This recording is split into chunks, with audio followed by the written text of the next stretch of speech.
Olá, meus amigos, sejam muito bem-vindos a mais um vídeo. Hoje entraremos no detalhe do VCJR11. Vamos ver a questão de atualizações, como tem dado uma queda na cota, a gente vai dar uma olhada nas exposições, as operações, questão de dividendos, como é que ele se comportou e o que é que dá para esperar para os próximos meses do fundo, todas as atualizações e a situação atual do fundo. Iniciamos aqui com um patrimônio de 1,4 bi e o número de cotistas de 33 mil cotistas, uma cota patrimonial de 95,05. Ele está sendo negociado abaixo disso, por volta dos R$ 90, e tem uma taxa média de IPCA mais 10,5. Tem algo interessante sobre essas taxas que a gente vai ver mais à frente na questão dos segmentos, ok? Ele vai mostrar que a cota do mercado 92, 93, mas já deu uma caída. Nos comentários iniciais ele vai falar sobre a inflação de abril, que foi 0,38, porém já saiu a de maio, que foi 0,46, ok? Quanto a essa questão dos indexadores, seu portfólio tem uma defasagem média ali de 2 meses, ou seja, o indexador de hoje anunciado, por exemplo, da inflação, vai impactar na questão da atualização monetária de 2 meses à frente, ok? Então a gente consegue ter uma expectativa de como é que vai se comportar os próximos meses na questão da receita, né? Pelo menos uma aproximada ali a gente consegue identificar. E é isso que já que a gente vai olhar mais à frente. Na questão do deságio, cerca de 2,19, né? Só que aumentou esse deságio, a cota caiu um pouco mais em relação ao valor que estava lá no começo na cota de mercado. Isso já daria uma remuneração de IPCA mais 12,15. A gente vai já olhar a tabela de sensibilidade como ficou. Ele vai até falar sobre isso, né? Que lá na frente temos essa tabela. Questão de rentabilidade líquida, 123% do CDI. Questão de patrimônio alocado, a gente tem atualmente 108,8, ou seja, 8,8% de alavancagem. Aproximadamente 82% das suas operações tem garantias concentradas no estado de São Paulo e segue ali com o foco dele, que são operações originadas e estruturadas aí pela própria equipe, ok? Essas operações de originação e estruturação própria, a gente sabe, sempre tem uns ganhos ali implícitos, né? Sempre tem uns ganhos, uns prêmios dentro dessas operações, né? Que dão aquela elevada na rentabilidade, ok?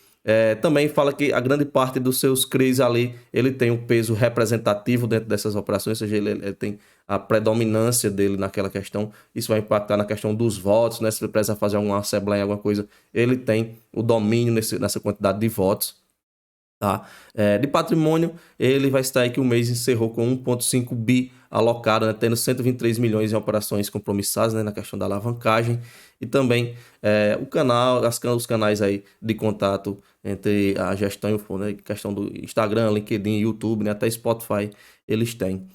Na questão do retorno dos dividendos, 90 centavos foi a última distribuição, equivalente a 115% do CDI. A gente vê o gráfico de rentabilidade, né? Pegando a questão mensal, ok? Inclusive até é um fundo que é bem conhecido por ser bem sensível à questão do indexador, né? O indexador subiu, ele sobe forte os dividendos, o indexador caiu, ele cai forte os dividendos. Se você pegar esse gráfico aqui de rentabilidade e comparar com o gráfico da inflação, você vai ver uma certa linearidade com o delay dos 2 meses que a gente citou, né? As operações pegando os indexadores de 2 meses atrás, tá? E aí você vê uma certa semelhança entre ambos. Aqui o histórico de distribuições, ele vem de 2 distribuições abaixo de R$ 1, de 80, depois subiu agora para 90, né? Teve um indexador lá de março que foi 0,16, 0,18 por volta disso, um indexador relativamente baixo, e aí deu uma puxada na rentabilidade. Inclusive lá na DRE a gente vai ver detalhes sobre isso, ok? Na questão, inclusive, das expectativas futuras. Aqui o yield sobre a inflação, né? 12,15, forma anualizada, a questão de rentabilidade, comparando com a NTNB. Veja que a NTNB ela deu uma subida nessa reta final, tá? E diminuiu esse spread em relação ao fundo, né? Comprando aqui do laranja até a linha escura, deu uma reduzidazinha nesse spread, né? Quanto mais ela reduzir esse espaço, né? Quanto menor se estiver mais próximo, quer dizer que a NTNB, a sua rentabilidade está próxima do fundo, né? No caso do VCJR, nesse exemplo. E isso faz com que o fundo seja menos atrativo, já que você tem uma segurança muito maior na NTNB. Se você pegar períodos aqui, por exemplo, onde você tinha uma defasagem bem maior, né?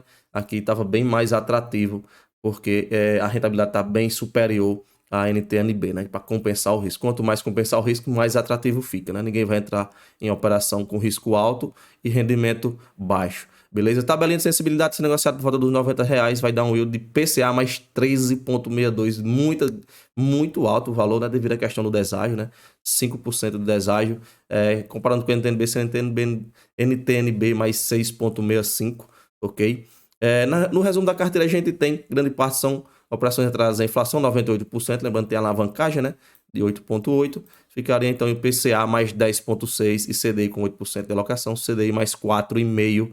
Então, temos aí taxas médias de um fundo high yield. O que é bem interessante nele, ele tem aqui cotas de FII, tá? E caixa, a gente vai já ver isso. O que é bem interessante é que ele tem uma taxa média alta, né, de um fundo high yield. E você pegar para o segmento, ele não tem multipropriedade, né, que é tido como um segmento muito arriscado, que tem taxas, normalmente ali, as mais altas são dele, né? Grande parte deles, das operações deles são voltadas para o setor residencial, comercial e corporativo, onde está a maior fatia. Tem hotelaria, tem seu risco também, tá? Mas ele não tem multipropriedade. Até tem loteamento aqui, mas um peso bem pequeno, ok? Então tem essa questão do risco aí, você dá aquela balanceada também, né? Mas aí vai de investidor para investidor. Enfim, questão do indexador novamente.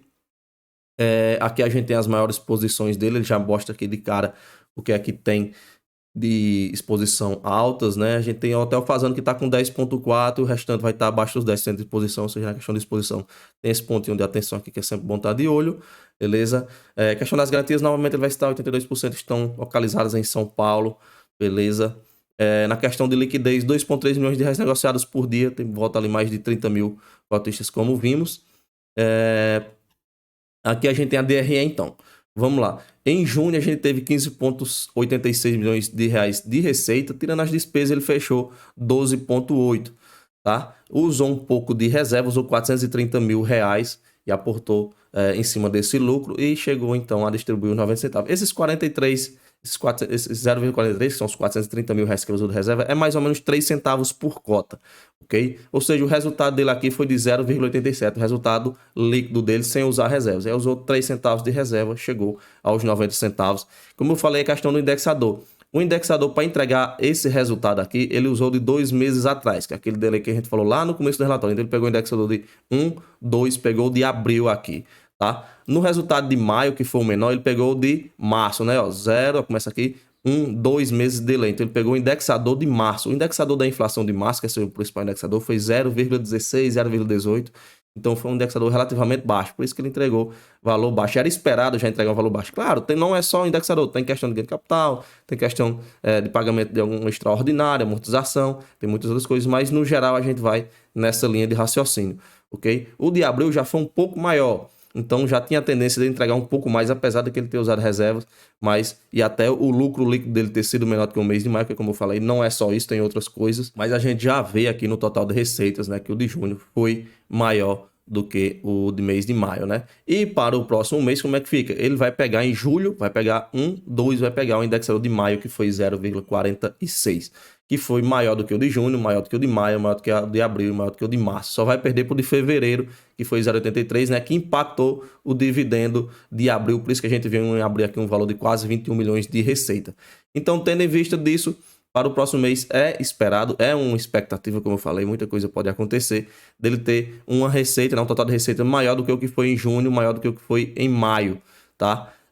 Maior do que o de abril eu acho muito difícil, porque o de abril pegou o indexador lá de fevereiro, beleza? Que foi 0,83, que é bem maior do que o 0,46, que vai ser para o próximo anúncio. Então, a tendência dele ter valores acima, né? Superior aos 15, 16 milhões que foi no mês de maio e em junho, né? Então, até diante disso, a gente vê ele usou reserva para entregar os 90, vou palpitar, que lá não sei para o próximo mês aí, valores superiores, né? Ou no mínimo igual aos 90 centavos, já que ele usou um pouco de reserva, né? Quem sabe ele entrega os 90 sem usar as reservas, beleza? Então, vou deixar aí os 90 ou mais para o próximo anúncio. Lembrando, é só um palpite, só um chute, tá? Se inscreve no canal que você vai estar ajudando no crescimento. Aqui na carteira dos ativos, a gente tem o Hotel Fazano, a gente já viu a questão das exposições, só o Hotel Fazano vai estar com mais de 10, no caso aqui com 10,1.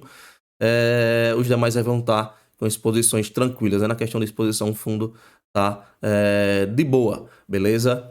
Vamos aqui avançar, a gente já entra então no detalhamento dos ativos. Comenta aí se você tem um ativo, se você conhecia. É um fundo bem interessante, tem uma taxa média alta, né? O fundo não tem muita propriedade e segue com um desconto aí no valor de mercado em relação ao patrimonial, beleza? Nos vemos no próximo vídeo e foi tudo.